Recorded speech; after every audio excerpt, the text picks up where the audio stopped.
Hello बच्चों, आज हम सीखेंगे क्लास 10th की science chapter chemical reaction and equation part 2।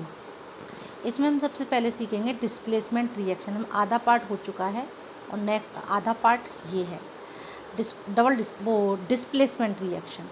When an element displace another element from its compound known as displacement reaction. यानी कि displacement reaction क्या है कि कोई भी जब एलिमेंट डिस्प्लेस होता है एनोदर एलिमेंट की तरफ, तो फ्रॉम इट्स कंपाउंड, अपने कंपाउंड से, तो उसको हम डिस्प्लेसमेंट रिएक्शन कहते हैं। इसमें अपना स्थान चेंज करते हैं मोर रिएक्टिव के साथ में। अब जैसे कि Fe यानी कि फेरिक प्लस कॉपर सल्फेट क्या बनाता है? Iron sulphate. कैसे?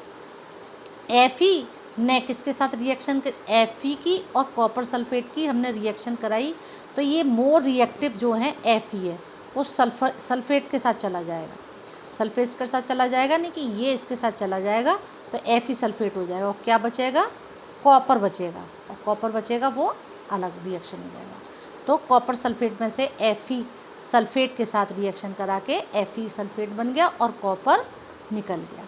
इसे कहते हैं डिस्प्लेसमेंट। यानी कि इस कंपाउंड में से ये Fe जो है इसने अपना रिएक्शन कर लिया, अपना मिला करके अपना रिएक्शन बना के आयरन सल्फेट बन गया और ये कॉपर निकल गया। इसे कहते हैं आयरन सल्फेट और इस कॉपर सल्फेट, और ये आयरन Fe क्या है? आयरन।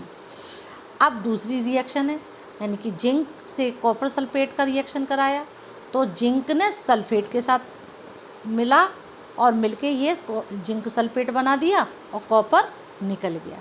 यहाँ पर लेड के साथ कॉपर क्लोराइड का हमने कराया रिएक्शन, तो क्या बना? लेड ने क्लोराइड के साथ रिएक्शन की और ये लेड क्लोराइड बन गया और कॉपर निकल गया। यहाँ पर लेड, जिंक, Fe क्या है? मोर रिएक्टिव है। मोर रिएक्टिव की एक और सीरीज आपको हम सिखाएंगे उसमें। दूसरा फिर क्या है इसके बाद? Double displacement reaction. इसमें अब दो बार इसी तरीके से अलग अलग रिएक्शन दिखाएंगे, दो बार का चेंज दिखाएंगे। टू डिफरेंट एटम, यानी कि दो डिफरेंट एटम और या दो डिफरेंट ग्रुप, एटम के ग्रुप आयन एक्सचेंज करते हैं, उन्हें डबल डिस्प्लेसमेंट कहते हैं। इसमें आयन एक्सचेंज भी होते हैं और इसमें प्रेसिपिटेशन रिएक्शन भी होती है। प्रेसिपिटेशन रिएक्शन क्या होती है? ए वाइट सब्सटेंस, जब कोई वाइट सब्सटेंस इज इंसॉल्युबल हो इन वाटर में, दिस सब्सटेंस ऑफ इंसॉल्युबल, ये सब्सटेंस फॉर्म्ड में हो जाएगा, इज कॉल्ड, इसको कहेंगे precipitate. And precipitate can be the called precipitation reaction. अब डबल डिस्प्लेसमेंट कैसे होता है? डबल डिस्प्लेसमेंट ये देखो इसमें, यानी कि सोडियम सल्फेट, ये क्या है? सोडियम। Na किसका एलिमेंट नाम है? Na का सोडियम, ये एलिमेंट कौन सा है? सोडियम। और ये सल्फेट है, यानी सल्फर और ऑक्सीजन के 4 मॉलिक्यूल, इसलिए कहते हैं सल्फेट। तो सोडियम सल्फेट, अब सोडियम सल्फेट के साथ इन्हीं दोनों कंपाउंड हो गए, उसमें एलिमेंट था, इसमें दोनों में सब्सटेंस हो गए, दोनों सब्सटेंस हो गए। और उसमें पहले में क्या था? एलिमेंट का और इसका सब्सटेंस का रिएक्शन था, कंपाउंड के या ग्रुप का सब्सटेंस था।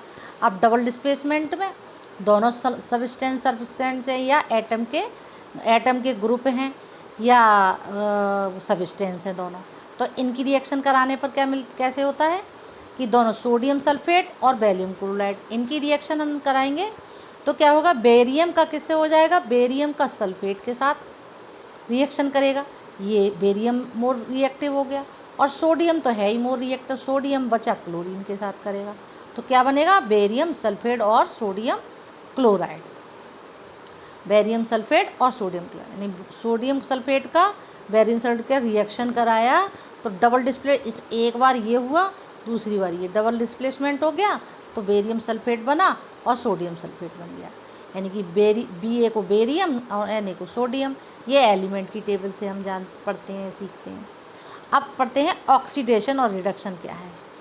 ऑक्सीडेशन क्या है? Oxidation is the gain of oxygen, जो ऑक्सीजन का गेन करता है, यानी कि जो लेता है, और लॉस क्या करता है? हाइड्रोजन को, इसे कहते हैं ऑक्सीडेशन। रिडक्शन में क्या है? Reduction is the loss of oxygen, जो ऑक्सीजन को खोता है और क्या लेता है? हाइड्रोजन, उसे कहते हैं रिडक्शन। जैसे कि हाइड्रोजन, ये कॉपर ऑक्साइड और हाइड्रोजन का रिएक्शन कराया तो कॉपर टूटा और पानी अलग निकल गया। तो ये इसको हम रिडॉक्स ऑक्सीडेशन और रिडक्स दोनों चीज़ें जिसको होती हैं इसको रिडॉक्स रिएक्शन भी कहते हैं। अब इसको हम समझते कैसे हैं,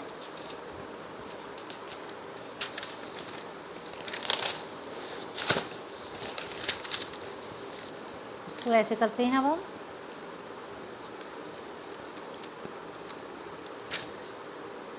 इसमें copper oxide is loss oxygen reduce, इसमें कॉपर ऑक्साइड ने क्या किया, ऑक्सीजन का लॉस किया तो रिड्यूज हुआ। ऑक्सीजन लॉस कर रहा है तो रिड्यूज हुआ, यानी कि रिडक्शन हुआ। और हाइड्रोजन इज गेन ऑक्सीजन, और हाइड्रोजन ऑक्सीजन को गेन कर रहा है तो ऑक्साइड बोलेंगे इसको, यानी कि ऑक्सीडेशंस हो गया, ये ऑक्सीडेशंस हो गया। अब दूसरा क्या है, आगे चैप्टर क्या है, कोरिजन। कोरिजन क्या होते हैं, when a metal is come in contact with the moisture acid तो is said to corrode, ETC is said to corrode, और कोरिजन कहेंगे। यानी कि जब कोई मेटल किसके संपर्क में आता है, मॉइस्चर के और एसिड के, तब कोरोड या कोरिजन कहलाता है। ये किस किस चीज़ में होता है, इसको कोरिजन प्रोसेस भी कहते हैं। क्या किस किस में कैसे पहचाने हैं, रस्टिंग ऑफ आयरन, यानी आयरन में जंक लगना, मॉइस्चर की नमी में संपर्क में आने पर आयरन में जंक लग जाता है। Black coating on silver, silver पर कालापन आ जाता है, यानी कि पानी में या मॉइस्चर में आ जाता है तो सिल्वर चांदी जो है काली पड़ जाती है। Green coating on copper, ETC, copper का कोई भी तांबे का बर्तन हो उसमें ग्रीन कलर आ जाता है जब संपर्क में आ जाता है, तो इसे कहते हैं कोरिजन। अब पढ़ते हैं रेंसिडिटी। रेंसिडिटी क्या है, when fat and oil are oxidise they become rancid and their smell and taste change. यानी कि रेंसिडिटी क्या है, जब कोई फैट या ऑयल, यानी कि कोई फैट या ऑयल्स जैसे कि अचार वगैरह वगैरह आर ऑक्सीडाइज, ऑक्सीजन के संपर्क में आ जाए तो बीकम रेंसिड, वह ख़राब हो जाता है, एंड देयर स्मेल ख़राब हो जाती है, एंड टेस्ट भी चेंज हो जाता है। इट सैड रेंसिडिटी, इसको हम रेंसिडिटी कहते हैं। इसको बचाने के लिए एक एग्जांपल है, जैसे उसमें चिप्स जो खाते हैं उसमें हम कौन सी, ऑक्सीजन से बचाने के लिए, ख़राब ना हो क्योंकि वो ऑयल से बना हुआ होता है, तो उसमें कौन सी गैस भरते हैं, नाइट्रोजन गैस, जिससे चिप्स सही बनी रहती हैं हमारी, फ्रॉम गेटिंग ऑक्साइड से बचाने के लिए। तो ये रेंसिडिटी किस में, जैसे कि अचार में एग्जाम्पल है,